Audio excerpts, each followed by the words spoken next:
इब्राहिम लोदी, जिसमें हमने उसका जो फर्स्ट वीडियो था उसमें हमने उसके राज्यारोहण और उसकी गृह नीति और गृह नीति में उसने किस प्रकार से राजकुमार जलाल जो उसका दमन किया, इसके साथ ही अमीर जो उनका दमन किया था उसके बारे में अध्ययन किया था। अब हम उसकी विदेश नीति जो उसके बारे में अध्ययन करते हैं, जिसमें पहली बात आती है कि ग्वालियर जो है उसका किस प्रकार से दमन किया गया था।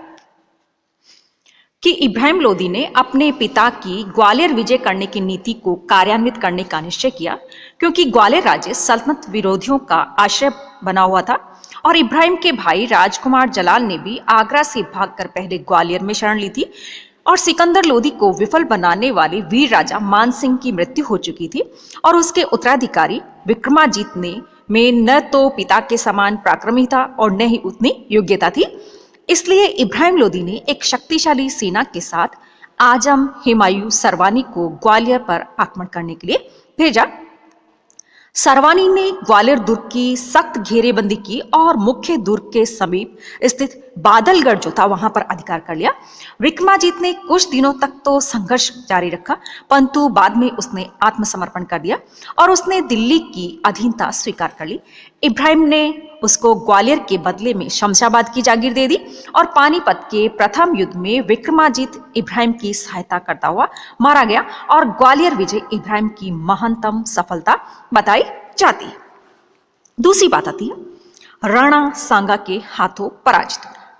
कि इब्राहिम लोदी ने राजस्थान के प्रमुख राज्य मेवाड़ को जीतने का भी स्वप्न देखा था और उस समय मेवाड़ पर विख्यात राणा संग्राम सिंह अर्थात राणा सांगा का शासन था, जो मालवा को अपने नियंत्रण में लाने के लिए प्रयत्नशील था। इब्राहिम भी मालवा को जीतना चाहता था, परंतु सांगा को परास्त किए बिना मालवा पर अधिकार करना संभव नहीं था। जलाल का दमन करने के बाद इब्राहिम ने राणा सांगा के विरुद्ध रवाना हुआ और खटोली नामक स्थान पर दोनों के मध्य जो युद्ध हुआ उसमें इब्राहिम लोदी बुरी तरह से परास्त होकर दिल्ली भाग गया और राणा सांगा को भी इस युद्ध में अपना एक बाजू खोना पड़ा और एक तीर ने उसे लंगड़ा बना दिया और 1518 ईस्वी में इब्राहिम ने एक शक्तिशाली सेना मेवाड़ पर आक्रमण करने के लिए भेजी, परंतु इस बार भी राजपूतों ने शाही सेना को परास्त करके खदेड़ दिया और इस पर इब्राहिम ने स्वयं आगरा से राणा के विरुद्ध कूच किया और दोनों के मध्य जो युद्ध हुआ था वह अनिर्णायक रहा। हालांकि इस युद्ध के बाद सांगा ने चंदेरी पर अधिकार कर लिया और सांगा के विरुद्ध इब्राहिम की विफलता ने उसको अमीरों को विद्रोह करने की प्रेरणा दी।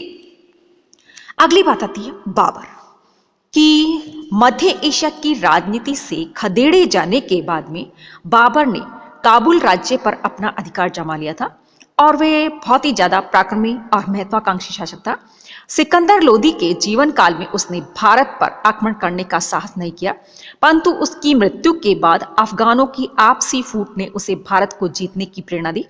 भाग्यवश दौलत खां लोदी और आलम खां लोदी जैसे प्रमुख अफगान अमीरों ने अपने ही सुल्तान के विरुद्ध उससे सहायता मांगी और बाबर ने उसकी सहायता की, परंतु उन अफगान सरदारों ने उसके साथ पूरा सहयोग नहीं किया और बाबर वापस लौट गया। परंतु नवंबर 1525 ईस्वी में पूरी तैयारी के साथ आया और पंजाब को जीतने के बाद दिल्ली की तरफ बढ़ा। 12 अप्रैल 1526 को बाबर ने पानीपत के मैदान में अपना शिविर लगाया और सुल्तान इब्राहिम लोदी भी अपनी सेना सहित पानीपत पहुंच गया। इस अवसर पर उसे अपने किसी भी सूबेदार से सहायता नहीं मिली। राजपूतों ने भी उसे किसी प्रकार का सहयोग नहीं दिया, क्योंकि सभी का विश्वास था कि बाबर लूटमार करके वापस चला जाएगा और बाद में वे सरलता से दिल्ली पर अपना अधिकार जमा लेंगे। परंतु बाबर ने तो स्वयं दिल्ली के सिंहासन पर बैठने का निश्चय कर लिया था। 21 अप्रैल 1526 ईस्वी को दोनों के मध्य युद्ध हुआ, जिसमें बाबर विजयी रहा। इब्राहिम लड़ते हुए वीर गति को प्राप्त हुआ और उसकी पराजय और मृत्यु के साथ ही लोदी वंश और दिल्ली सल्तनत जो उसका अंत हो गया। अगली बात आती है इब्राहिम लोदी का मूल्यांकन कि इब्राहिम लोदी में योग्यता तथा बुद्धि का पूरी तरह से अभाव नहीं था। वह एक वीर सैनिक और सफल सेनानायक होने के साथ साथ ईमानदार और परिश्रमी भी था, परंतु एक शासक के रूप में वह असफल सिद्ध हुआ था। स्वयं अफगान होते भी वह अफगान जाति के चरित्र तथा भावनाओं से अपरिचित था और मूर्खतावश उसने अपने पिता तथा पितामह की बुद्धिमत्ता की जो नीति जो थी उसको भी त्याग दिया था। वस्तुतः इब्राहिम की असफलता का प्रमुख कारण उसने अपने अमीरों के प्रति अपनाई गई उसकी दमनकारी नीति जो थी उसके कारण हुआ था।